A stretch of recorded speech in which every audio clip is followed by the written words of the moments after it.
Bienvenue dans la deuxième partie du vidéo de la visite de la mini-maison à Félix. Dans cette deuxième vidéo-là, on va voir surtout le rangement à l'intérieur, puis on va visiter ça pour un petit peu plus d'intimité. En plus, on va vous mettre des photos de d'autres habitations que Félix y a faites qui sont vraiment plus wild ou rustiques, si je peux dire.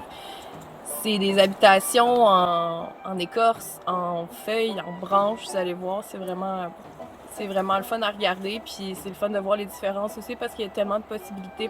Puis c'est ça, vous allez voir comment sa mini-maison est rangée, tous les espaces qui sont bien utilisés. On a fait aussi un premier vidéo qui parlait des aspects extérieurs de cette mini-maison-là. J'espère que vous allez avoir un super bon visionnement. Nous autres, ça nous a fait plaisir de voir ça. Bienvenue dans mon portique d'entrée. Alors, ragamanto, ben du rangement, beaucoup de rangement.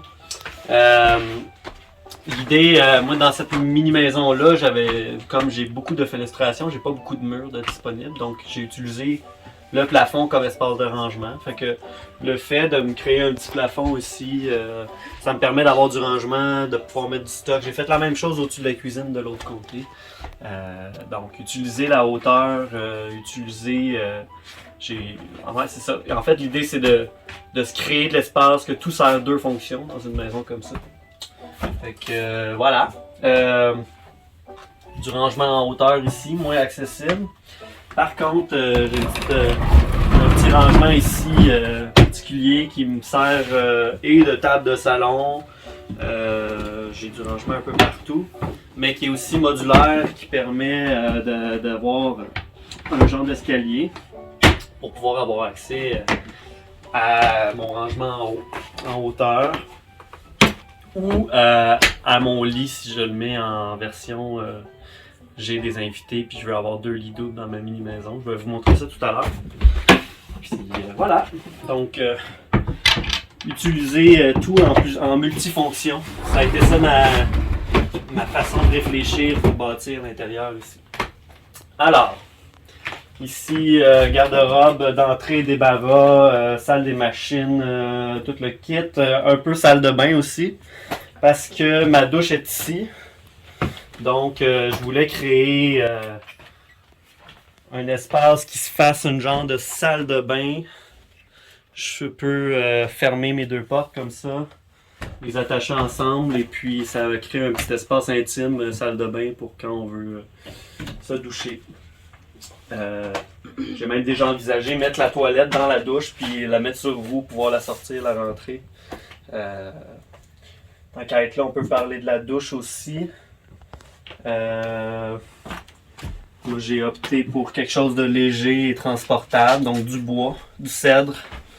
Et puis, il n'y a rien qui peut casser comme la céramique ou whatever, pas pour le déplacement des remorques.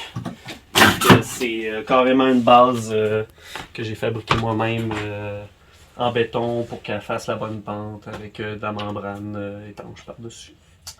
Et du cèdre partout sur les murs, ça sent bon. Et puis, tant qu'à être ici, je peux peut-être parler du fait que cette maison-là, elle se coupe en deux. Donc, pour pouvoir la transporter. Donc, il fallait que je pense à ça aussi dans la construction. De rien mettre sur la ligne centrale pour être capable de pouvoir séparer la maison en deux. Donc, ici, j'ai un panneau de plancher qui s'enlève. Ici, j'ai un autre beau grand panneau de plancher qui s'enlève jusqu'au poêle à bois. Et puis, donc, je dévisse. Puis, j'enlève mes panneaux. Puis là, mes roues, ils sont en dessous ici. Donc, le fait d'enlever un panneau de plancher, ça permet que quand je dépose ma maison, les roues remontent puis se placent à leur endroit pour le transport. Et puis, voilà, c'est de la laine, c'est isolé en laine. 6 pouces de laine, puis un autre 6 pouces de laine en décalé pour pas qu'il y ait de pont thermique avec les madriers. Donc, il y a des madriers, un madrier de 6 pouces, un autre madrier de 6 pouces en décalé. Pas de pont thermique.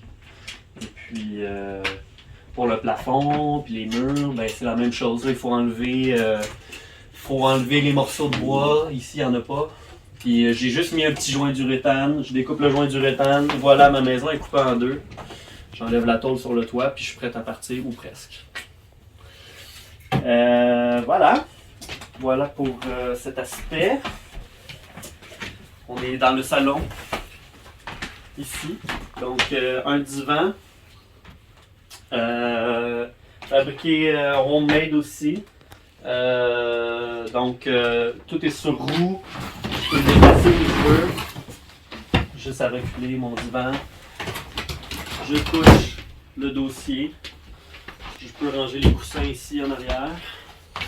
Puis, je suis prêt à m'installer en mode salle à chambre à coucher.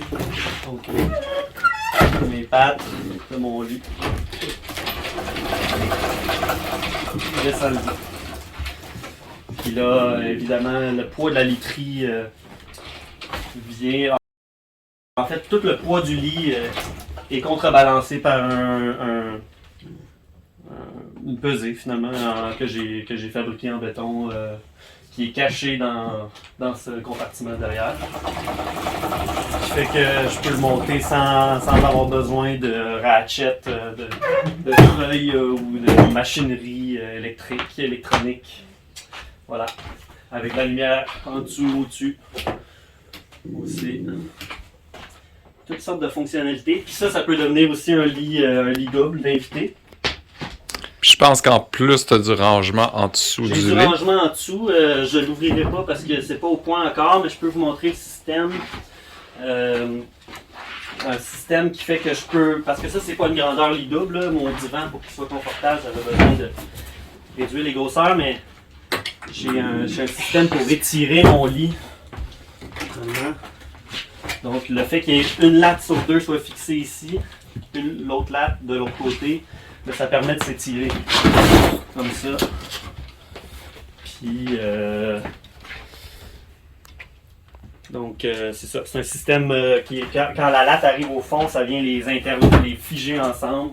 Puis là, avec mes petits accoudoirs, je peux finir le Tabarnouche! Ici, ça arrive parfaitement les grandeurs, ça crée un lit double, donc pas besoin de literie spéciale. C'est un divan spécial.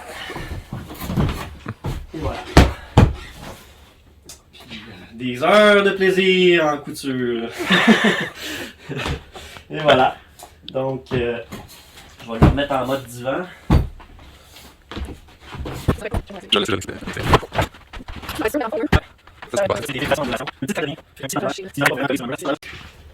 Donc, comme je disais tantôt aussi, on veut utiliser le maximum d'espace possible dans une mini-maison. Puis moi, c'est la hauteur que j'ai ici. J'avais pas assez de hauteur pour faire une mezzanine, mais je pouvais l'utiliser pour faire du rangement. Donc, j'ai fait tout plein de tiroirs en bas. Puis pour mes chemises, ben, j'ai trouvé un système fonctionnel qui permet d'accrocher mes choses à la bonne hauteur avec des pistons qui fait que évidemment, ça remonte tout seul. Là. Fait que ça, c'est quand même le fun. Je l'avais fabriqué maison au début. Puis finalement, j'ai trouvé un système tout fait pour quasiment rien. Puis je me dis, bon, ça vaut la peine des fois d'utiliser la technologie existante. Donc voilà. Ouais. Fait qu'il y a un châle sur roue, tout est sur roue quand je le peux l'utiliser. La table est sur roue, tiens, on peut parler de la table. Table qui peut se plier, bien sûr. Donc, on ne pliera pas maintenant, mais on pourrait la rendre en version super mince. Des fois, je la glisse dans la cuisine, puis j'ai un grand espace ici si on veut faire de la danse, du yoga, whatever. À inviter du monde à coucher, il y a de la place en masse. Puis on peut la faire version grande aussi en ouvrant le deuxième panneau. Donc, ouais. Deux méthodes aussi différentes pour le système de panneaux pliants. Ça, c'est avec un système central qui est quand même bien. Mais je l'aimais moins parce que quand on s'accote sur un coin, ça fait forcer l'autre coin. J'ai fait un système avec des tapes. Ils vont surtout pas Zoé, hein? Voilà. Donc avec des tapes, il y a une figée ouverte qui n'est pas encore idéale non plus, mais il y a quelque chose à faire avec ça. C'est un work in progress. Je trouve que c'est pas assez solide, mais disons que on peut travailler ça. Je suis monté jusque dans le bois, où me la belle oreille en écoutant un big ball.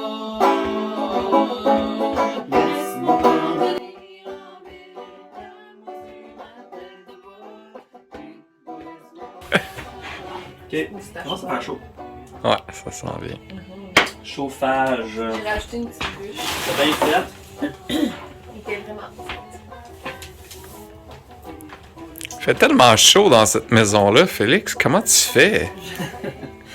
Ça là, ça se chauffe à chaleur humaine. italienne. Un beau petit poêle Jotule, probablement le poêle le plus vendu sur la planète.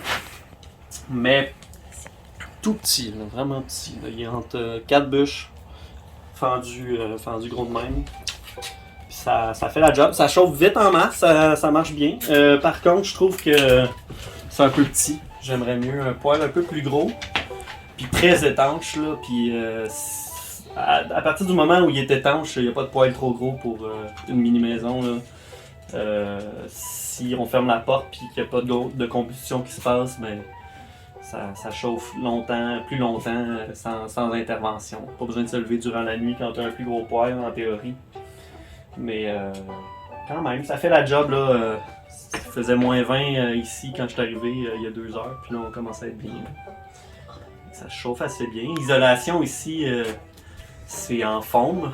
Donc c'est même le foam est structurel même presque dans cette maison-là. C'est un foam qui a des forens, du morceau de bois imbriqué dans le foam. Donc 2 pouces avec une forens. Puis on a un deuxième avec la forens à l'extérieur. Fait que ça fait 2 foams dos à dos. C'est ça qui fait les murs. Puis un peu la structure avec le plywood qui est vissé dans ces forens-là. Ça fait la structure en diagonale, là, le contrebanquement. Donc c'est une structure extrêmement légère, mais peut-être pas la plus solide du monde. Il aurait peut-être pu avoir un petit peu plus de structure, mais on aurait rajouté du poids. Faut penser à ça sur le déménagement sur la route. Fait que le chauffage, c'est que chaleur humaine et Chaleur bois. humaine, gaz naturel et puis au bois. Ok. Non, gaz naturel, c'est pas vrai. Menteur! Fait que juste au bois, quand je m'en vais plusieurs jours, j'ai un système d'appoint au propane que je peux mettre pour garder une température au-dessus de zéro. Là, quand je partais plusieurs jours durant l'hiver, là, c'est ça que j'ai rajouté. Cool. Donc le propane sert quand même d'appoint là, ici. Tant qu'à parler du propane, on va-tu dans la cuisine? On va aller montrer la cuisine. Non, on est déjà là. Donc la cuisson se fait au propane ici. Ça consomme très peu. Je suis content du fait que ça consomme pas beaucoup. C'est sûr que l'idéal pour moi ça aurait été d'utiliser 0 propane. Par contre, cuisson, c'est ça. Ça complexifie un petit peu quand il faut allumer le poêle durant l'été ou des trucs comme ça. Ben, ça rallonge un petit peu le temps de préparation des repas. Fait que le propane, c'est ça. C'est un bon entre-deux. Encore une fois, du rangement, table pour ajouter une surface de cuisson. Je peux mettre mon petit plat de compost ici, comme ça, pour quand je cuisine, jeter mes trucs. Puis ça, c'est mon rangement de chaudron. Voilà. Ça, c'est mon frigo ici. Frigo aussi qui fonctionne au propane. Donc, pas très gros, mais suffisant pour ce que j'avais besoin pour mes besoins personnels. Qui prend un peu d'électricité 12 volts pour contrôler disons, quand le propane s'allume ou s'éteint, dépendant de la température du frigo. Donc, quand même très peu bruyant les frigos au propane, c'est le fun. Mais bon, il faut. Je pourrais fonctionner au 110 aussi avec ce frigo-là, donc trouver il y a plusieurs frigos là, qui ont plein de différentes sources d'énergie possibles là, pour les alimenter. À part de ça, au propane, j'ai mon chauffe-eau. Donc, c'est un chauffe-eau instantané. Donc, dès que j'ouvre l'eau chaude, l'eau froide rentre dedans. Puis elle se fait chauffer instantané par un serpentin. Le propane chauffe autour de tout le serpentin l'eau. Et puis en sortant, elle est assez chaude que je peux quand même m'ébouillanter les mains. Donc c'est assez efficace. Donc mes bonbonnes sont à l'extérieur. Puis j'ai tous mes fils alimentent les 3 éléments au propane ici. Et puis, voilà. Côté batterie, ça se cache où, ça? Ça se cache en dessous de l'évier. C'est pas toujours la meilleure idée, mais c'est ici, c'est en dessous de l'évier. Est-ce que j'ai de la lumière? Pas beaucoup de lumière. Voilà. Donc, pour l'instant, j'ai une batterie 100 ampères-heure qui suffit à fournir ma pompe à eau qui est juste à côté, qui va chercher l'eau dans le sous-sol à l'extérieur. Ça fournit aussi toute l'électricité, les globes. J'ai une quinzaine de globes ici, un peu partout. Ça fournit l'alimentation pour mon frigo. Ça fournit mes recharges de cellulaire et ordinateur. J'ai un ondulateur ici qui est caché, qui fournit une prise ou deux là-bas. Donc, ça fournit amplement pour mes besoins. Quand le panneau recharge, la batterie est vraiment suffisante pour mes besoins à moi. Puis, c'est ça, c'est mon petit panneau à contrôleur solaire, quelques connexions, les fuses. Et puis, voilà. Ça peut être une réflexion intéressante que je veux vous partager, mais moi ici, j'essayais de trouver une manière la plus efficace d'utiliser l'espace que j'avais. Puis au départ, c'était à air ouverte ici, c'était grand ouvert. Puis j'ai des fenêtres presque partout tout le tour. Ce mur-là est occupé par le lit, donc j'avais presque plus de mur pour mettre des tablettes ou créer du rangement. Et puis ça m'a pris beaucoup de temps assis à réfléchir pour finalement me créer une douche qui, en théorie, me prend de l'espace dans mon aire ouverte, mais qui finalement m'a permis de créer du rangement en haut parce que j'avais une surface d'appui qui m'a permis de créer un endroit pour le frigo, de créer du rangement en dessous, puis de me créer aussi des murs pour pouvoir accrocher des instruments de musique, accrocher de la décoration. Donc des fois, perdre de l'espace d'une certaine manière a fini par m'en rajouter ailleurs. Donc c'est ça, ben finalement... C'est ça, cette construction-là, ça m'a quand même pris un peu de temps. Ça s'est échelonné à peu près sur 1 an, on pourrait dire, de la conception, le bisounage. Puis 1 an, bon, c'est pas 1 an efficace à temps plein. C'est vraiment tranquillement, quand j'avais du temps, je travaillais 4 jours semaine, je venais des fois les soirs à utiliser le restant de la lumière qu'il y avait juste pour m'asseoir, réfléchir, conceptualiser. J'ai pas fait de plan ici, mais je me suis beaucoup assis et pensé, réfléchi à savoir comment ça allait se placer chacune des choses. Puis ça vaut la peine de prendre le temps. Puis de passer du temps dans l'espace, pour moi, ça a été vraiment rentable. Donc, si on compte juste la construction, ce serait pas si long que ça. Mais échelonné sur 1 an, ça s'est bien fait, ça s'est fait tranquillement, je trouve. Puis, c'est sûr que c'est un petit coup à donner au départ pour l'installation, mais c'est aussi stimulant puis créatif. D'un autre point de vue, bon, maintenant c'est un mode de vie qui me coûte presque rien là, de vivre ici. Donc, j'achète du propane. On pourrait dire, ça me coûte vraiment pas beaucoup de propane. Là. Je pense que ça me coûtait 20$ aux 2 mois. Fait ouais, c'est ça, on pourrait dire 120$ pour l'année de propane. Ouf. Donc, divise ça là, tranquillement. Puis l'investissement de départ d'énergie solaire, puis qui revient à vraiment pas cher aussi si on considère que j'ai vécu 4 ans ici. Puis après, donc c'est vraiment quelque chose qui me coûte pas beaucoup puis qui me permet d'économiser en travaillant un peu, d'être capable de vivre d'une manière normale, relax, à un rythme qui suit les saisons. Je travaille pas l'hiver maintenant, je me donne 3 mois pour vivre l'hiver dans ma cabane. Fait que c'est ça que ça permet. Donc voilà, j'espère que ça vous a inspiré, que ça vous a donné des idées, que ça t'a donné des idées.